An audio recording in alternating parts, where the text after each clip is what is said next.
Online জুয়ার প্ল্যাটফর্মগুলো সারা দেশের গ্রামগঞ্জে মহামারীর মতো ছড়িয়ে পড়েছে। বেটিংয়ের নেশায় বুঁদ তরুণরা। 1xBet, মেলবেট, নগদ 88, ক্রিকেক্স, জিতবাজ, বেট উইনারের মতো অনলাইন জুয়ার প্ল্যাটফর্মগুলো এখন বাংলাদেশের গ্রামগঞ্জে মহামারীর মতো ছড়িয়ে পড়েছে। বিদেশের সার্ভার ব্যবহার করে অবৈধভাবে চালিয়ে যাচ্ছে কার্যক্রম।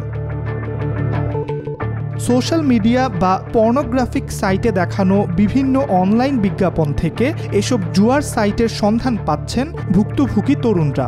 এছাড়া এমন প্ল্যাটফর্মও আছে যেখান থেকে ব্যবহারকারীরা সিনেমা বা টিভি শো ডাউনলোড করেন। এসব সাইটে ঢুকলেই কিছুক্ষণ পরপর বেটিংয়ের পপ আপ বিজ্ঞাপন ভেসে ওঠে।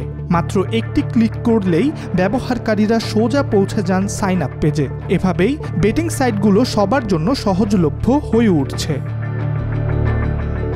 এইসব বেটিং সাইটে সাধারণত নানা ধরনের গেমের আয়োজন থাকে। খেলার জন্য প্রথমে টাকা জমা দিতে হয়। জিতলে ব্যবহারকারীকে নগদ পুরস্কারের প্রতিশ্রুতি দেওয়া হয়, কিন্তু বেশিরভাগ ক্ষেত্রেই সেই টাকা তাদের হাতে পৌঁছায় না। টাকা তোলার প্রক্রিয়া আটকে দিতে বা দেরি করাতে সাইটগুলো নিত্য নতুন ছোটখাটো অজুহাত দেখায়। কেউ কখনো বড় অঙ্কের টাকা জিতলেই প্ল্যাটফর্মে দেখানো হয় কৃত্রিম ত্রুটি বা সিস্টেমের গণ্ডগোল।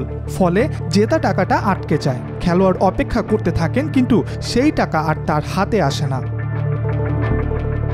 সাইবার সুরক্ষা অধ্যাদেশ 2025-এর 20 ধারা অনুযায়ী জুয়ায় অংশ নেওয়া বা এর প্রচারণা করা ফৌজদারি অপরাধ। অনলাইন জুয়ায় অংশ নেওয়া, এর প্রচারণা চালানো কিংবা এর এজেন্ট হিসেবে কাজ করা সবই শাস্তিযোগ্য অপরাধ। আইনি বাধা থাকার পরও অনলাইন বেটিং ও জুয়া দেশের গ্রামাঞ্চলে তড়িৎ বেগে ছড়িয়ে পড়ছে। ইব্রাহিম হোসেন, আজকাল।